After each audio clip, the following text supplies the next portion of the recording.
In the spring of 2026, a quiet but revealing legal fight erupted in Nebraska's largest county. Douglas County Sheriff Aaron Hanson, a Republican who took office in January 2023, is seeking a second term. His Democratic opponent, Mark Martinez, a 25-year Omaha police veteran who rose to deputy chief and later served 8 years as the state's U.S. Marshal, filed to challenge him.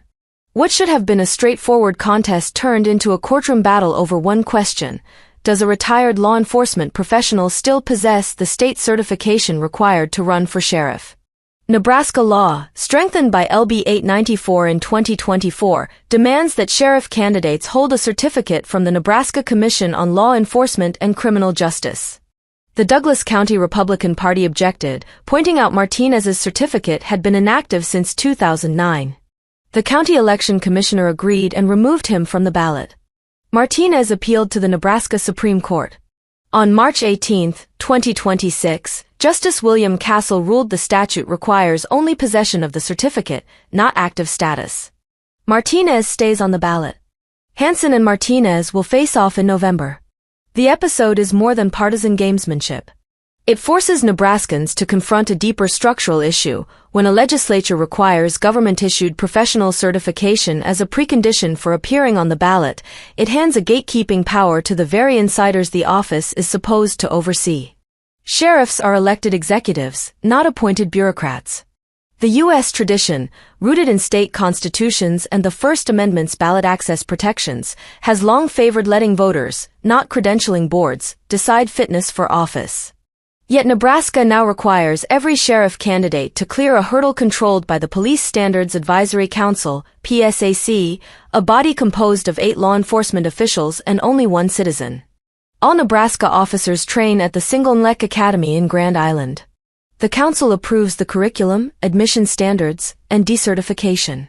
Entry often requires agency sponsorship, class sizes are limited, subjective evaluations can end careers. Once certified, officers must maintain continuing education. For an outsider or reformer without recent ties, the path is narrow. Even experienced veterans like Martinez can find their credentials challenged on technical grounds. Proponents of the requirement argue public safety demands it.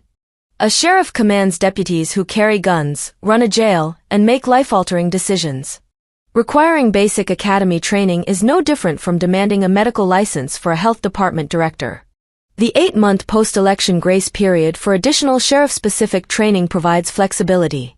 Nebraska tightened the rule after past controversies, including a 2022 Dundee County recall, to prevent completely untrained candidates. Critics counter that the structure creates exactly the conflict of interest you described.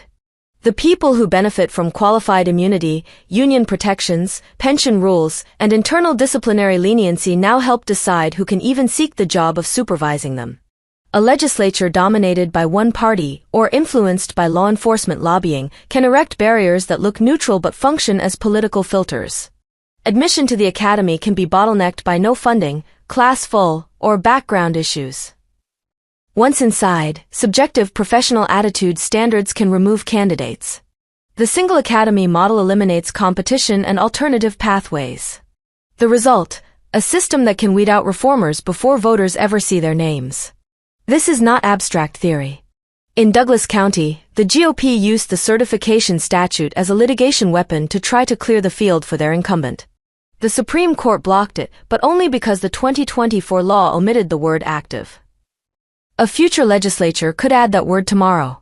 Other states have similar professional qualification laws for elected offices. Most courts uphold them as reasonable. Yet the cumulative effect is to shrink the pool of potential challengers to those already acceptable to the profession. The broader democratic risk is real. Ballot access is a fundamental right. Requiring signatures or filing fees is one thing. Requiring pre-approval by a state agency whose members have skin in the game is another. It inverts accountability. Instead of the public judging the candidate, the regulated class judges who may ask the public for judgment. In an era when trust in law enforcement varies sharply by community, allowing only pre-vetted insiders to run for top cop jobs can entrench the status quo and discourage exactly the outsiders who might push for transparency, mental health diversion programs, or reduced over-policing.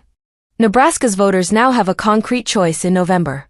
Hanson emphasizes recruitment, traffic enforcement, and public safety metrics during his first term. Martinez highlights his decades of leadership and promises a fresh perspective.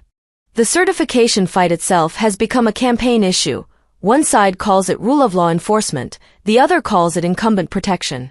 Ultimately, the Douglas County case illustrates why certification before ballot rules deserve skepticism. They may prevent unqualified candidates, but they also risk substituting bureaucratic gatekeepers for democratic judgment. Legislatures write these rules, voters and future lawmakers can rewrite them. If Nebraskans decide the trade-off tilts too far toward self-protection by the profession, they can demand open access with robust post-election training.